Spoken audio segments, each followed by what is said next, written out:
Insecurity, it's just difficult when you see women being insecure. And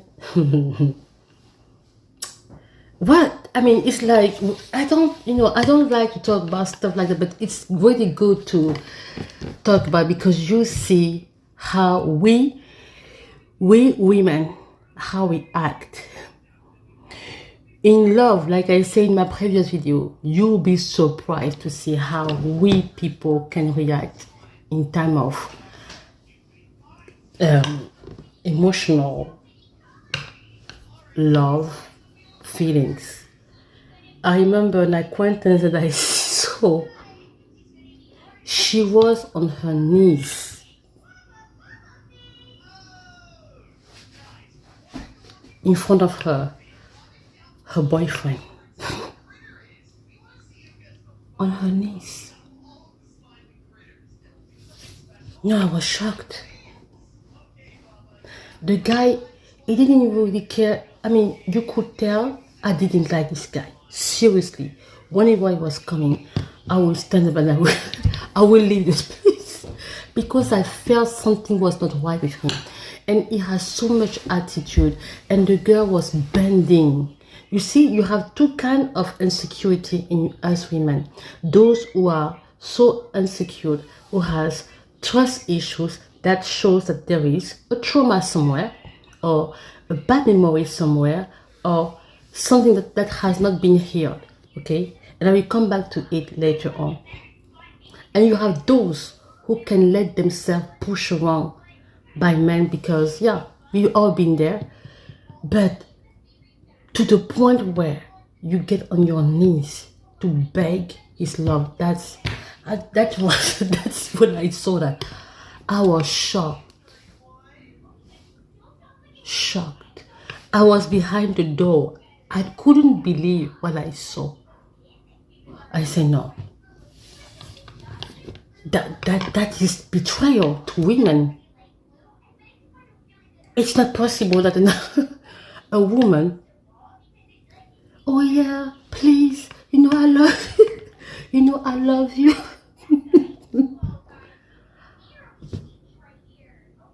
In a normal way. No, seriously, I'm not making fun of anybody, but please don't do that.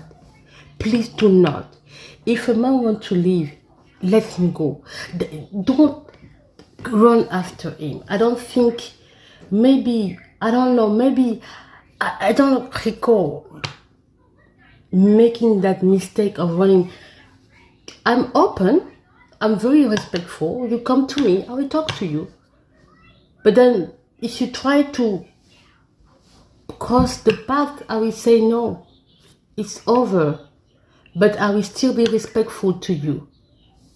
But if you leave, go. There is a pride that you must have.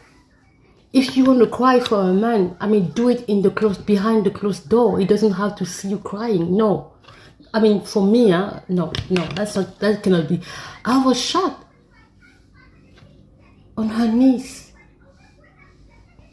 to let her find out that he had he had another girlfriend.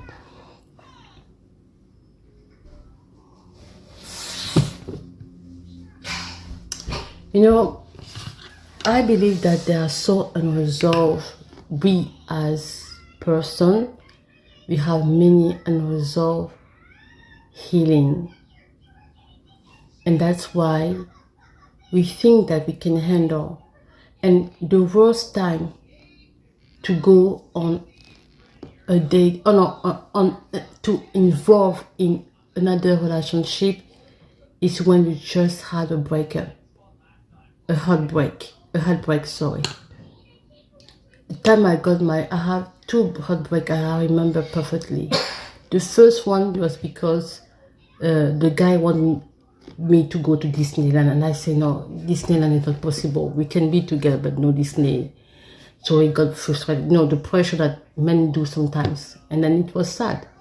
The second one, I'm telling you, the sun was burning my skin. I didn't even feel the sunburn. I was so shocked that happened. I couldn't explain. I had to calm down. I went home, take a cold water to shower. And you know, when you have hypertension, my heart, the way my heart was beating, I was scared that I would lose my life. Heartbreak is dangerous. The sun was burning my skin. I couldn't even feel the sunburn. I couldn't. Anesthesia. Because my heart was so broken. I couldn't explain what happened. But it happened to any one of us, you know. And you think that at this moment, we sometimes tend to jump to another relationship, or we jump to, and then what happened? It's at the right moment, it's at the right time, and we fall into people who are wearing the mask. And then when the relation starts, problem after problem after problem after problem.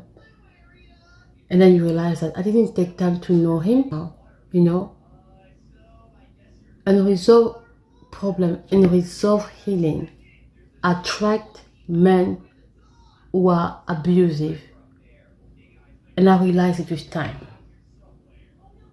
If you haven't resolved some of the aspect of your life, healing, you didn't heal from some trauma and stuff like that, this trauma will be a point of contact for this kind of men, players, abusers, to come to us and play around with us, because we haven't healed from that, from these bad memories, from insecurities, from trauma. And then sometimes you wonder, why do I meet this kind of person? Why do I meet this kind of man? It's because it comes from our side, what we radiate insecurity.